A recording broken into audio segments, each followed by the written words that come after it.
Hey guys and gals, it's me, George, the Shade Tree Fix-It Man, and I'm out here in the garage, and I've been wailing away on my StingRay project. And as you saw in the previous little clip, I've been grinding and doing all kinds of good stuff. One of the things that I am contemplating, and this is what I'm working towards, is being able to put another gear on the back of this. Can't use the chainsaw gear, obviously. It doesn't work for a bicycle chain.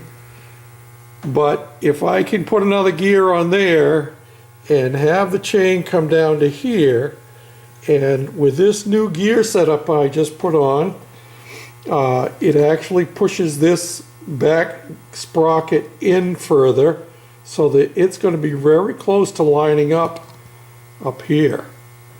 And my thinking is this. Now, I don't know if this will work or not. I've never done it. I have no idea. But I'm tinkering with it, and I'm going to try it and see if it works. If it doesn't, then we'll go a different route. What my thinking is that I should be able to use the chain from here to the sprocket on that small one.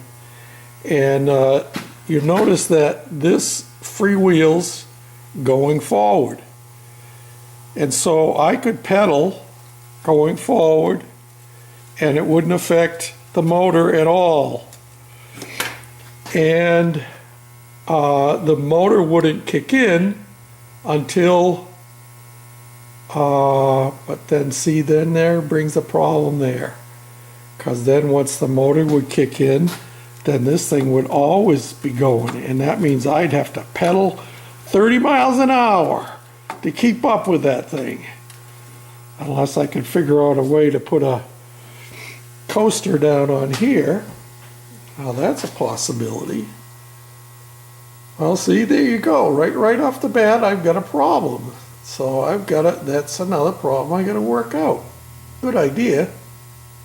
Because if I could just run this chain down here and then use the regular chain going back to the back wheel, it would eliminate a lot of other linkages and crossing over and having to widen the rear frame to put another sprocket on the other side and all those kind of things.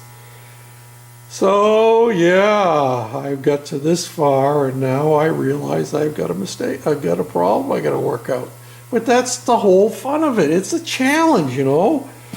And I took the motor, I took the muffler off the back of the motor here, and I'm thinking, well, let me set you up on the stand and then I can talk and point out while you're watching what I'm doing. Okay, so as I was saying, I took the muffler off of the motor, and one of the things that I've been thinking about, because it has a very small flange on it, here's the back side of the muffler, has a very small flange. And I was thinking about, well, I could use pieces of bicycle handlebar for my tailpipe, you know. But then I came up with this other solution.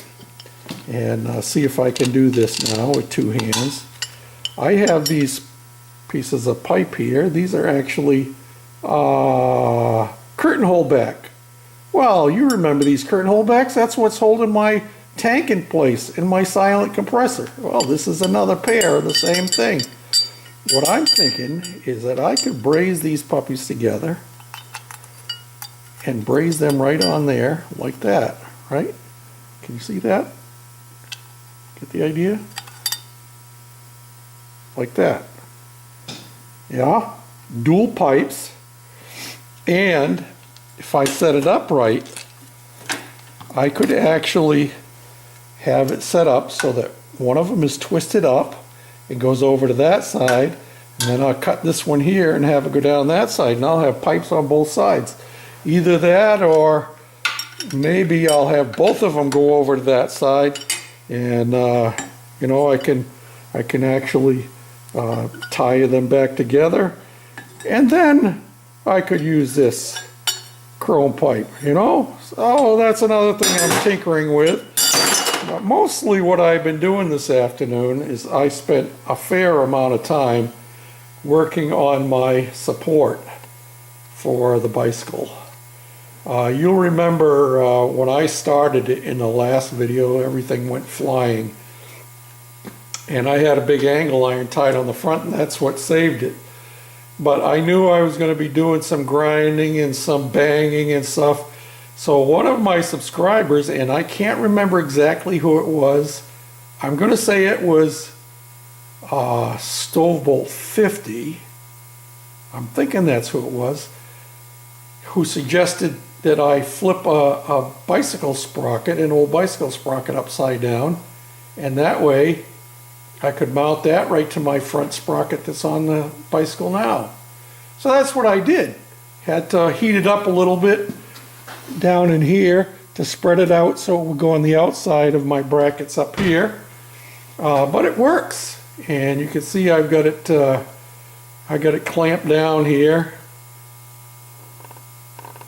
with a quick clamp here, and on the other side I have a humongous C-clamp. And I have the back wheel off, and while I have the back wheel off, I also have a big angle iron clamped on the other side right over in here. So this thing is pretty solid, you know. The only shaking you're seeing is what's shaking on the table itself. Yeah, I know. I'm going to have to build myself a whole new bench. And but we're getting there one step at a time, you know. I had thought I was going to build that hydraulic lift table, and I still may do that too, and that would be a lot bigger than this is, and probably a lot sturdier. But this is what we're working with. So yeah, I thought you'd like to see that.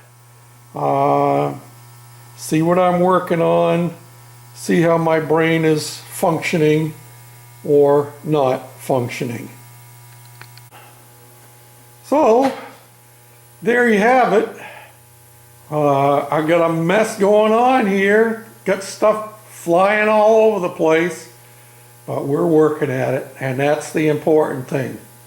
So until next time, oh yeah, I had to take advantage of this day. Let me show you what the temperature is. Let me zoom you up over here. We're having a heat wave, and it's only going to last for 2 days, and actually it'll be back towards the end of the week again. But yeah, 32 degrees is what I got out here in the shop. So I had to make use of the warm weather to get out here and do some work. So, as I always say, from the Shade Tree Fix-It Man, thanks for watching. Bye now. Have a great weekend.